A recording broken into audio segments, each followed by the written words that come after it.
શ્રી આરાસુરી અંબાજી માતા દેવસ્થાન ટ્રસ્ટના ચેરમેન અને જિલ્લા કલેક્ટર મિહિર પટેલની અધ્યક્ષતામાં અંબાજી ખાતે પત્રકાર પરિષદ યોજાઈ। માઈ ભક્તોને કોઈ પણ જાતની તકલીફ કે અગવડ ન પડે તે માટે વિશેષ આયોજન કલેક્ટર મિહિર પટેલે જણાવ્યું। મેળામાં પોલીસ વિભાગ ફોર્સ તરીકે નહીં પરંતુ ફેસિલિટેશન તરીકે કામ કરશે તેવું પોલીસ અધિક્ષક પ્રશાંત સુંબે જણાવ્યું। 5000 કરતાં વધુ જવાનો મેળાની સુરક્ષામાં તૈનાત, 332 થી વધુ કેમેરાથી સમગ્ર મેળાનું મોનિટરિંગ, દર્શન, ભોજન, વિસામો, પાર્કિંગ સહિતની સુવિધાઓ માટે જિલ્લા કક્ષાની 29 સમિતિઓ કાર્યરત। આગામી 1 સપ્ટેમ્બરથી ભાદરવી પૂનમ મહામેળા 2025નું આયોજન થવા જઈ રહ્યું છે, ત્યારે મા અંબાના પ્રાંગણમાં સૌ માઈ ભક્તોને આવકારવા માટે જિલ્લા વહીવટીતંત્ર, આરાસુરી અંબાજી માતા દેવસ્થાન ટ્રસ્ટ અને ગુજરાત સરકારના પ્રવાસન વિભાગ દ્વારા વિશેષ તૈયારીઓ કરવામાં આવી છે। 27 કરતાં પણ વધારે જે સમિતિઓ છે એ જિલ્લા વહીવટીતંત્ર દ્વારા બનાવવામાં આવી છે અને સમગ્ર મેળામાં વિસામો, ભોજન, ફાયર સેફટી, મંદિર સંચાલન, ગબ્બર સહિતની તમામ જે સુવિધાઓ ઉપલબ્ધ કરવામાં આવી છે। આ ઉપરાંત કોઈપણ માઈ ભક્તને કોઈપણ જાતની તકલીફ ના પડે તેના માટે પણ પોલીસ વિભાગ સહિત જિલ્લા તંત્રના 6500થી વધારે જે કર્મચારીઓ છે એ કર્મચારીઓ ખડેપગે ઊભા રહેવાના છે તથા ડિઝાસ્ટરના સમયગાળા દરમિયાન પણ કોઈ ઘટના જો બને તો તેના માટે આજરોજ મોક ડ્રિલનું આયોજન પણ કરવામાં આવ્યું હતું।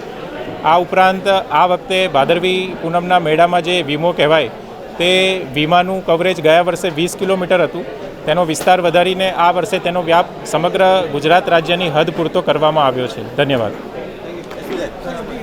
નમસ્કાર।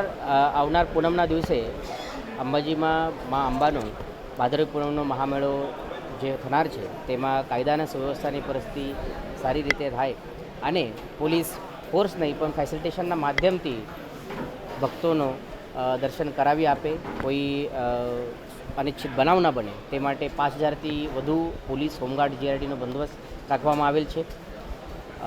જે અસામાજિક તત્વો, ગુનેગારી તત્વો છે તેના ઉપર વોચ રાખવા માટે anti pick pocketers team, anti chain snatching team રાખવામાં આવેલ છે।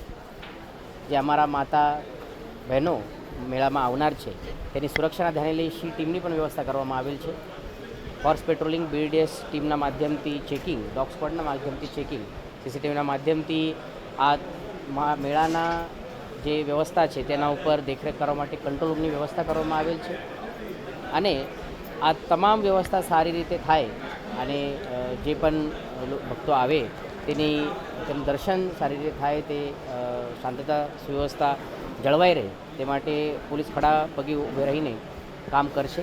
મારી આપ સૌના માધ્યમથી તમામને વિનંતી છે કે આપના સૌના સહકારથી અમે આ મેળામાં કામ કરીશું અને મેળામાં જે ભક્તોની ભીડ વધુ થાય છે તે સમયે કોઈ પણ પ્રકારની અફવા ના ફેલાય અને આપના પાસે કોઈ પણ માહિતી આવે તો આપ તાત્કાલિક Banaskantha police control room, Ambaji police control રૂમમાં તેની જાણ કરો તો તેના ઉપર કાર્યવાહી થઈ જશે।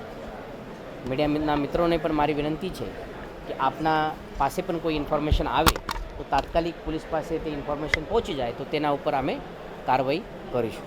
Thank you. જય હિન્દ।